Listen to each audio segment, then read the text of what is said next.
छोटा सा टॉपिक है, पाथवे ऑफ न्यूरल कोऑर्डिनेशन। सबसे पहले क्या होता है, सबसे पहले स्टिमुलस आता है, यानी कि किस आपके एक्सटर्नल इन्वायरमेंट के अंदर या इंटरनल इन्वायरमेंट के अंदर कोई भी चेंज आना, उसको स्टिमुलस कहा जाता है। अब ये स्टिमुलस इंटरनल भी हो सकता है, एक्सटर्नल भी हो सकता है, इंट्रोड्यूस्ड स्टिमुलस हो सकता है, यानी कि जानबूझ के आप खुद ले रहे हो वो stimulus and you are aware about that stimulus, ठीक है। स्पॉन्टेनियस भी हो सकता है, डायरेक्शनल भी हो सकता है और नॉन डायरेक्शनल भी हो सकता है। फिर स्टिमुलस कौन रिसीव करता है?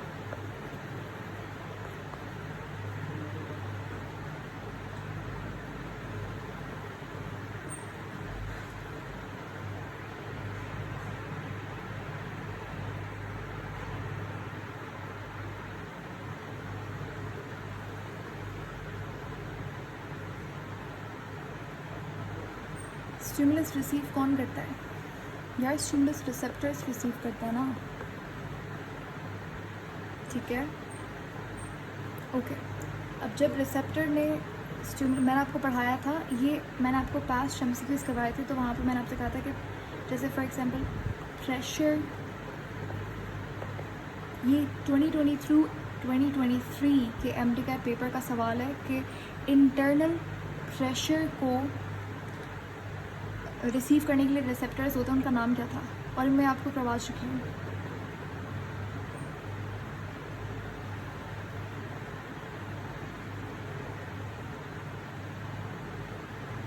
कि जो ज़्यादा प्रेशर होता है, इंटरनल प्रेशर का मतलब ये कह सकते हो कि अगर एक्सटर्नली आपको प्रेशर बहुत ज़्यादा मिल रहा है, तो हाई प्रेशर को रिसीव करने के लिए कौन से रिसेप्टर्स थे, उनका नाम क्या था?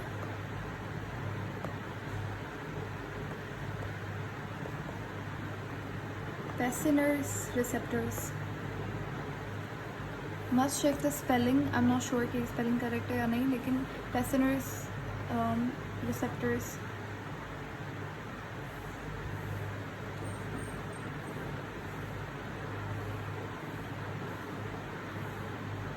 किसने लिखा है क्या? मतलब क्या क्या पूछ रहे हो आप?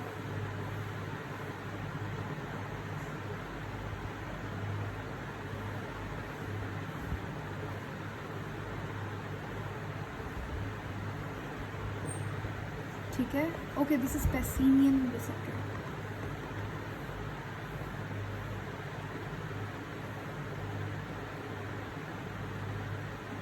ठीक है, समझ आ गया। ये मैं आपको वैसे करवा चुकी हूँ, इतना तो याद होना चाहिए था आपको।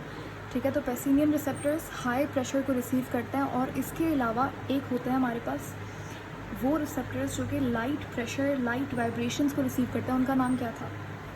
और ये आपको लिप्स पर, आपके नेल टिप्स पे, यहाँ पर मिलता है ये रिसेप्टर। ये भी मैंने आपको करवाया था। पेसिनियन वाला आपको इंटरनल स्किन के अंदर मिलेगा, ये हाई प्रेशर को रिसीव करता है, ठीक है, गुड।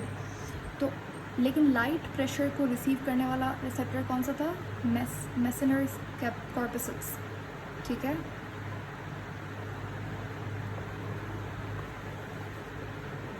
ओके, ये तो हो गए कुछ बेसिक इधर उधर के क्वेश्चंस। उसके बाद इस तरीके से देखो बहुत सारे रिसेप्टर्स होते हैं। प्रेशर को लेने वाले बैरो रिसेप्टर्स, टेम्परेचर के लिए थर्मो रिसेप्टर्स, लाइट के लिए फोटो रिसेप्टर्स जो कि रॉड्स एंड कॉन्स आपकी आइज़ के अंदर होता है, स्मेल के लिए, फ्रेगरेंस के लिए ऑल्फैक्टरी रिसेप्टर्स होते हैं, और पेन के लिए कौन सा रिसेप्टर होता है?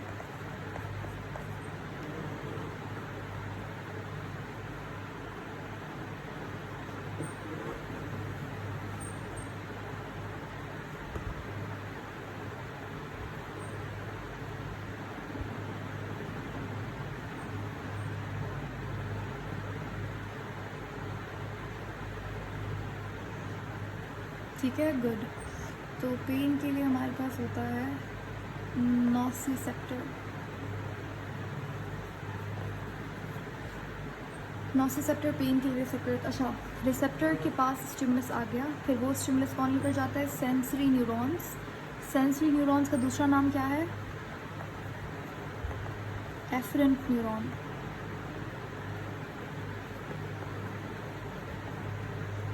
ठीक है, अब ये लेकर जाता है सीएनएस के पास। तो आपका जो इम्पल्स है वो पीएनएस से सीएनएस के पास आता है, सही है। सीएनएस के पास आया, फिर सीएनएस से मतलब ब्रेन वगैरह के पास आया, फिर दोबारा से हमारे जो सेंसेस हैं, हमारे जो पार्ट्स हैं, बॉडी पार्ट्स, इनको कमांड दिया जाता है थ्रू मोटर न्यूरॉन। इनको एफरेंट न्यूरॉन्स भी कहते हैं। अगर मैं आपसे पूछूं इन दोनों न्यूरॉन्स के बीच में कौन सा न्यूरॉन होता है, यानी कि सेंसरी और मोटर के बीच में कौन सा न्यूरॉन होगा? Good, inter neuron. ठीक है, इंटर न्यूरॉन को रिले न्यूरॉन भी कहा जाता है। और ये हमारे पास कौन सा बाइपोलर न्यूरॉन होता है। Should we do the types of neurons या फिर पता है आप लोगों को? और फिर अगर मैं कंटिन्यू करूँ पाथवे को, तो क्या होता है कि जो आपका मोटर न्यूरॉन है वो आपके सेंसेस को कमांड भेजता है, और फिर रिस्पॉन्स हमारी बॉडी, जैसे फॉर एग्जांपल आपने किसी गर्म पॉट को हाथ लगा लिया तो रिस्पॉन्स क्या होगा? हाथ दूर हो जाएगा। और ये कुछ माइक्रो सेकेंड्स की बात होती है, ठीक है।